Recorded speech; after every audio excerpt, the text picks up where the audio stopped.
Olá participante, como vai? Hoje eu vou trazer um pouco sobre os investimentos no mês de novembro. E já adiantando, foi um mês super positivo para os investimentos em geral, não é mesmo?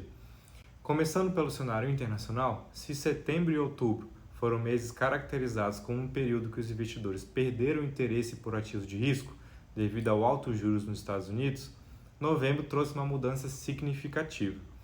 Nesse ponto aqui, é importante lembrar alguns detalhes sobre a economia e a inflação dos últimos anos para entendermos essa mudança. Vocês lembram que a inflação estava em alta nos últimos anos? Então, os preços dispararam principalmente porque durante a pandemia, os governos injetaram muito dinheiro na economia e também pela dificuldade de produção em geral. Ou seja, com muitas pessoas com dinheiro na mão e a oferta estando restrita, resulta em uma inflação. Logo após, a principal missão dos bancos centrais pelo mundo todo foi controlar essa inflação. Nesse cenário, os governos agiram aumentando os juros e diminuindo a quantidade de moeda disponível, o que geralmente desacelera a economia e controla a inflação de preços. Lembrando que, com os juros altos, os ativos mais seguros, como a renda fixa, ficam mais atraentes e os ativos de risco, como ações, por exemplo, ficam menos atraentes. Mas nos Estados Unidos, mesmo com essas restrições da economia e os juros altos, a economia continuava firme, crescendo, mostrando que as intervenções do governo não funcionavam e a inflação poderia continuar alta. Diante disso, a tendência era que os juros continuassem altos. Mas agora em novembro, depois de notícias e indicadores econômicos com sinais de desaceleração da economia americana, o plano parece surgir efeito, e a inflação mostra um curso de estar voltando ao controle e, consequentemente, juros altos podem começar a baixar. Dessa vez é o contrário, juros baixos promovem maior atração por ativos de riscos, ações, por exemplo, e o crescimento da economia. Agora pelo Brasil, o mês foi marcado por uma expressiva entrada de capital estrangeiro na Bolsa e um notável aumento no apetite por risco. Os dados da economia brasileira vieram positivos durante o mês, contribuindo também para um cenário mais positivo. Vamos a eles.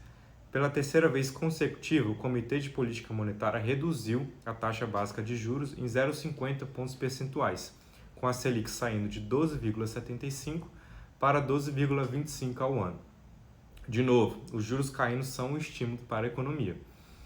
Houve uma perspectiva de queda de juros americano, como citado anteriormente. Tivemos também o IPCA de outubro mais ameno do que as expectativas e o IPCA 15 de novembro, trazendo uma prévia mais favorável. Em novembro, os fluxos estrangeiros que chegaram na B3 somou 21 bilhões de reais, sendo o melhor mês disparado do ano. Houve também uma redução do risco fiscal, com membros do governo afirmando que a meta de superávit primário para 2024 será mantida. Diante desse cenário positivo, o Ibovespa em novembro acumulou alta de 12,54%, sendo o maior salto em um mês desde novembro de 2020. No ano, a alta é de 16%, fechando na casa dos 127 mil pontos. Nessa mesma perspectiva, o índice de fundos imobiliários, o IFIX, terminou o mês em território positivo, em 0,66%, seguindo os anos positivos do cenário nacional. O IHFA, índice referente aos hedge funds e multimercados, teve também a valorização de 2,52% no mês. Por fim, os índices IMAB5 e IMAB5+, índices formados por títulos públicos indexados à inflação medida pelo IPCA, tiveram alta de 1,80% e 3,39%, respectivamente. Diante desses cenários citados, a rentabilidade consolidada dos recursos administrados pela BB Previdência em novembro foi de 2,44%, ficando acima da meta, em IPC mais 4,10% ao ano, que foi de 0,42%. Em novembro e no ano de 2023, todos os planos estão acima das suas respectivas metas. Diligentemente, a BB Previdência continua trabalhando para atingir as metas de rentabilidade, considerando a visão de longo prazo da Previdência e buscando oportunidades de alocação para compor os portfólios dos planos administrados. E esse foi o mês de novembro. Não deixe de acessar a seção Minha Previdência no site da BB Previdência. Lá você consegue nos acompanhar bem de perto. Abraços!